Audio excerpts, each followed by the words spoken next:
Welcome to Kenpo University. My name is Alan Babinick, and I'm your instructor. Mr. Planis has a saying, habit creeps in when the brain creeps out. What does that mean? Well, if you've been doing a kata, let's say long one. You've been doing long one for 2 years. You're past long one, you tested on it already, you're way past learning it. You know long one. You've been doing it for 2 years the same way.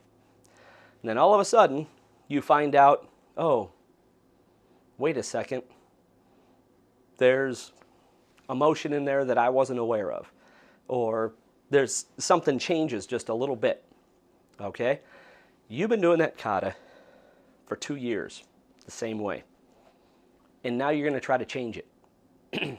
So if you're at a seminar with Mr. Planis, or if you're with your instructor and that's when you found out, oh, wait a second, I forgot about this, or I didn't know about this part, and now you have to change it, right? You have to get it back on track.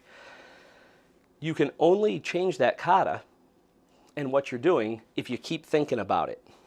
And that's what he says, that's what he means when he says, habit will creep in when your brain creeps out. So if you're doing long one and you're thinking about your problem, you're thinking about what you have to fix, you will fix it.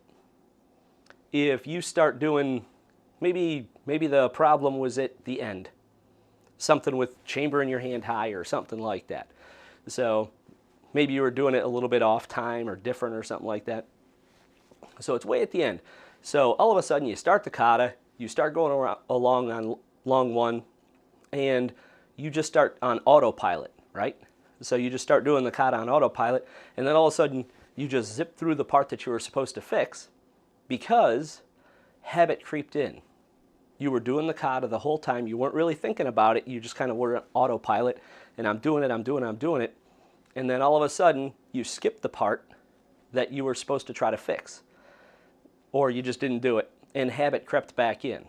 So that's where, whether it's a kata, if it's a technique, so let's say you're doing thundering hammers and you're doing your inward block and your forearm, and you just learned about that elbow check to keep the guy from hitting you in the ribs, okay?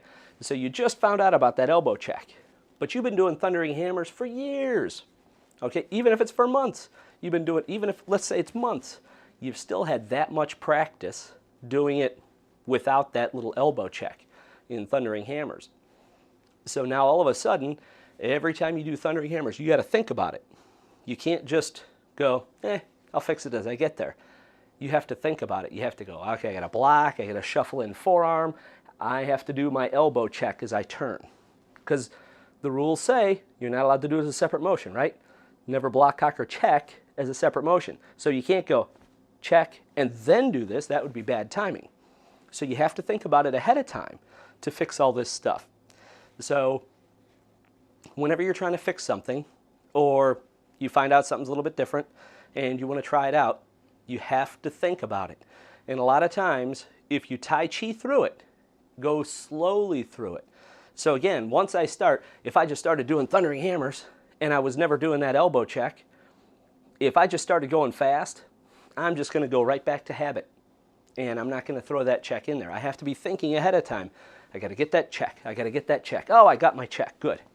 So you have to think about it to be able to do it. So slow down, especially if you're trying to Tai Chi something, and fix it. Okay? You have to think about it. I did a different video on how long it takes to become instinctive on this.